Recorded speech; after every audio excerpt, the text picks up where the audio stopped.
We're going to be boarding this shortly. This is the Isle Royale Queen 4. And this takes us out to Isle Royale National Park. Isle Royale National Park is accessible by passenger ferry, seaplane, or private boat. You can take a ferry from Houghton aboard the Ranger 3, a 6-hour trip one way, or aboard the Isle Royale Queen Mary 4 from Copper Harbor, which takes about 3.5 hours, and is how we chose to travel to Isle Royale. Seaplanes travel from Hubbell, Michigan, and get you there in under an hour. There are 2 passenger vessels that provide transportation from Grand Portage, Minnesota to Isle Royale. The Voyager 2, which travels clockwise around the park, staying overnight at Rock Harbor. This route offers visitors an opportunity to see the perimeter of the entire island and allows passenger drops at several trailheads and paddling embarkation points around Isle Royale. Voyager 2 travel time is about 2 hours. The Sea Hunter 3 provides ferry travel between Grand Portage, Minnesota and Wendigo on Isle Royale.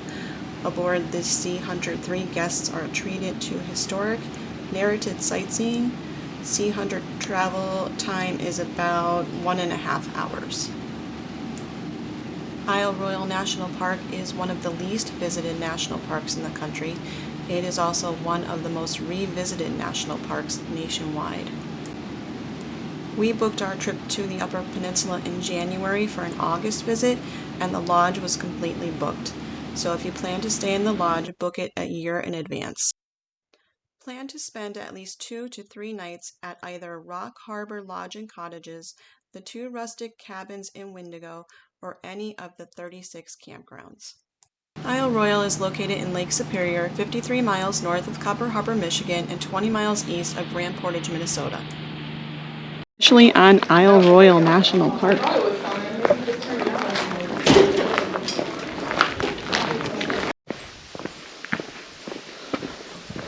Alright, we're just going to do a short hike because we only have 2 hours here.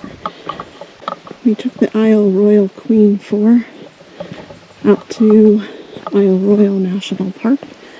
It was around 3 hours and 45 minutes to get here, which gives us around 2 hours to hike.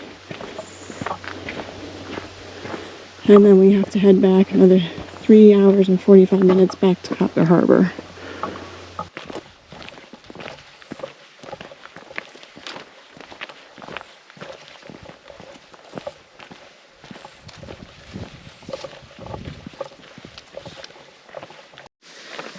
Okay.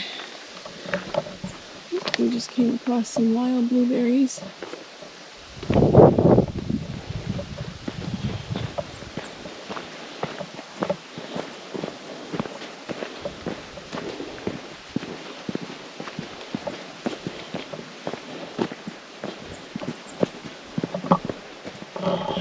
Okay. There they are. What these are. I'm not going to know what any of these flowers out here are.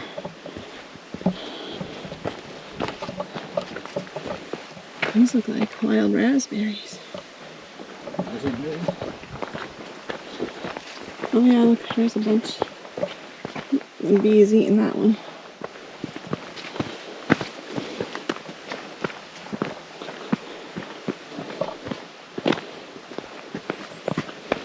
So we're not going to get to do a long hike today, just because we're only out here for the day, and really it's only 2 hours.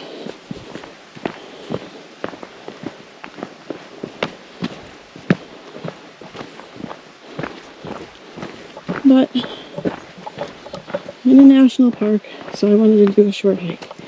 And then the plan is to head back to the visitor center and the trading post to get some mementos,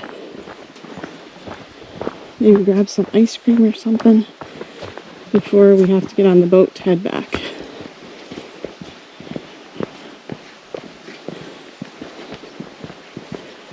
I was hoping we could get to a view of the lighthouse, but I don't know if we'll be able to make it there in time.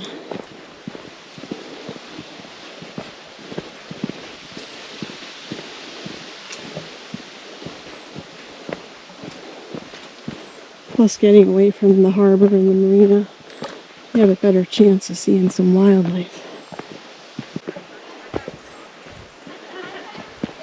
So this is an island mostly for backpackers. There also is a lodge, but there wasn't any availability. Now we're here.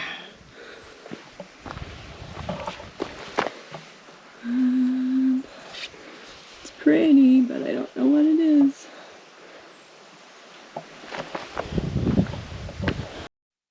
Isle Royale is home to many of the Midwest's most treasured wildlife species. Most of the animals have made the journey across the ice to the national park or have been reintroduced here. Numerous amphibians and birds, a few reptiles, and 18 mammals, including gray wolves, moose, and beavers, live here.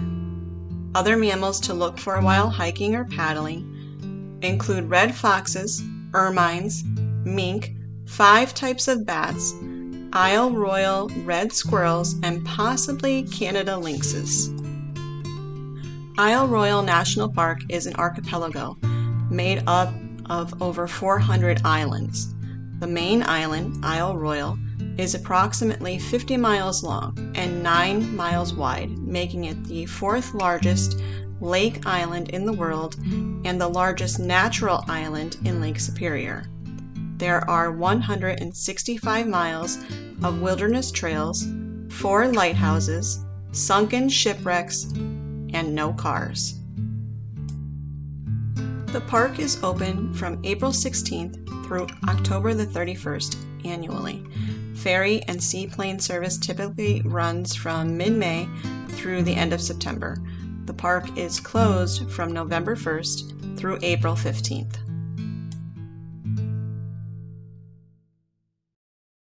There's more wildflowers. More blueberries.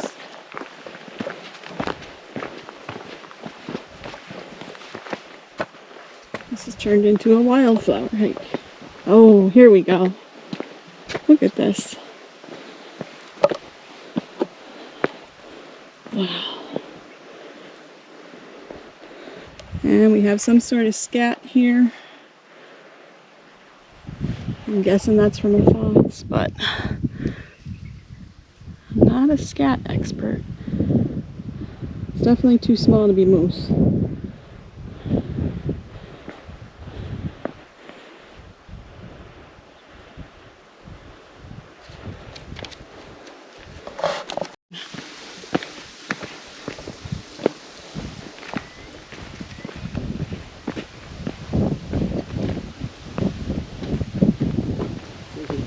We've been moving for almost 14 minutes. 14 minutes. In 6 miles.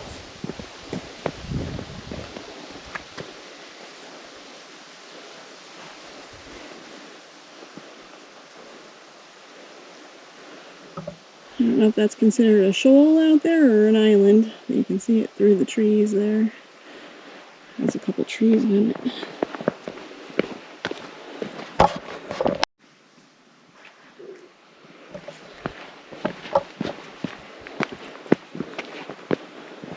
Oh, it's definitely turned into a wildflower hike.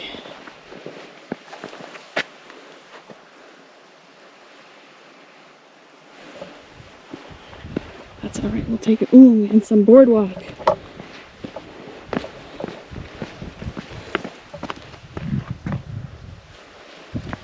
Oh, there we go. Look at that. And there's the boardwalk.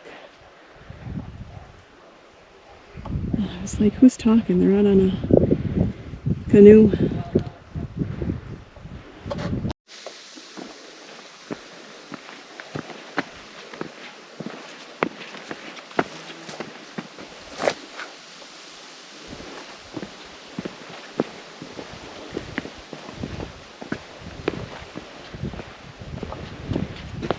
I think we might turn around with these rocks here. See if we get a view. Oh yeah, I think so.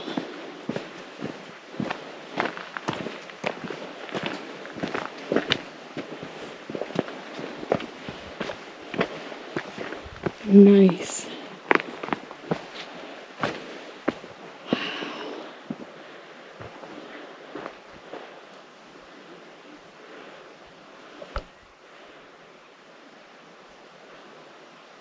Pretty sure I'm hearing eagles.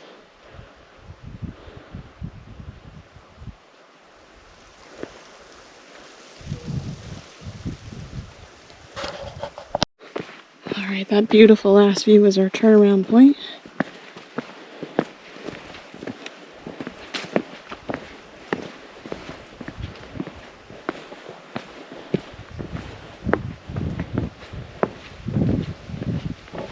More scat.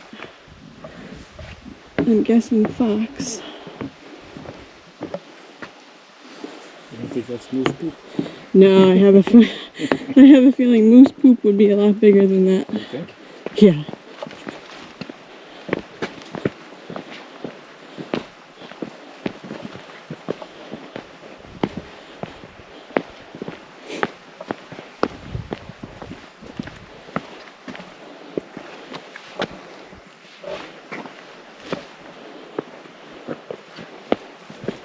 Alright, so we're just heading back the way that we came. So I will be back when we reach the harbor. This is the Rock Harbor Trading Post and the Visitors Center. Alright, so that's looking back at the Visitors Center and the Trading Post. And there's the Isle Royale Queen 4. He brought us over here and is going to take us back to Copper Harbor. And we're heading down towards the lodge and the restaurants.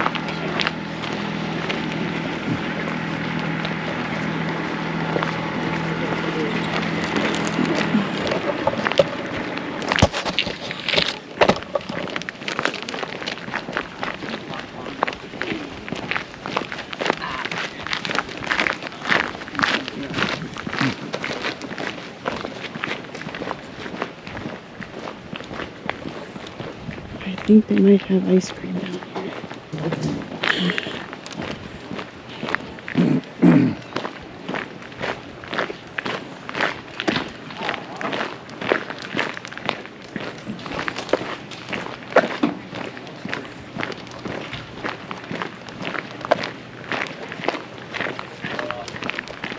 It must be first aid.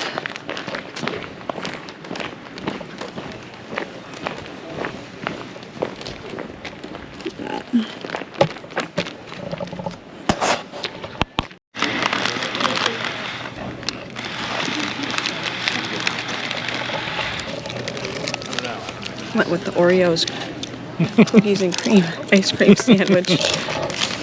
Scott's having chips and a twist cone. I'm putting that in.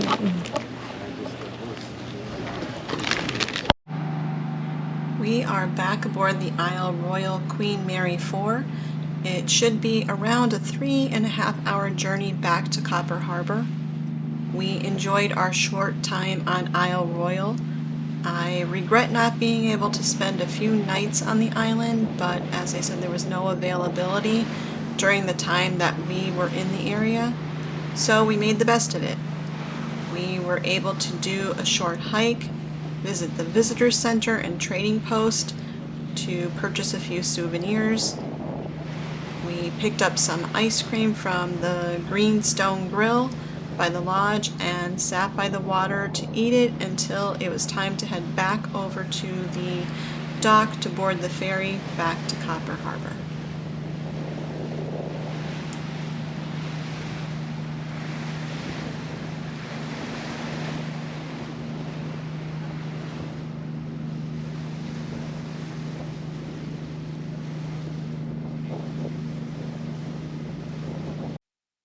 We are at the Copper Harbor Lighthouse Overlook. The first tower was constructed in 1848. The stone masonry was dismantled, and the stones were used as the foundation for the replacement lighthouse built in 1866. The tower is 42 feet high. It was automated in 1919. In 1933, the light itself was removed from the lighthouse and placed on the adjacent 62-foot-tall white skeleton steel tower. The light can be seen a distance of 12.5 miles at lake level. We are at the Eagle Harbor Light, which is an operational lighthouse. It sits on the rocky entrance to Eagle Harbor and is one of several light stations that guide mariners on Lake Superior across the northern edge of the Keweenaw Peninsula.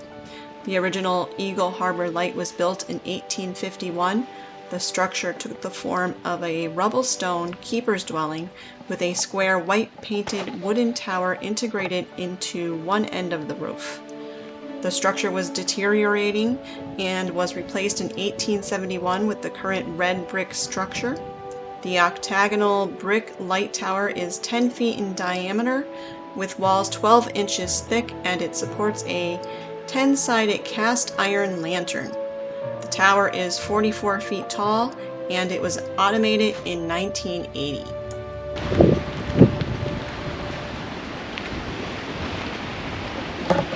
Alright, I'm gonna get a couple pictures. This should be our last stop of our Upper Peninsula trip.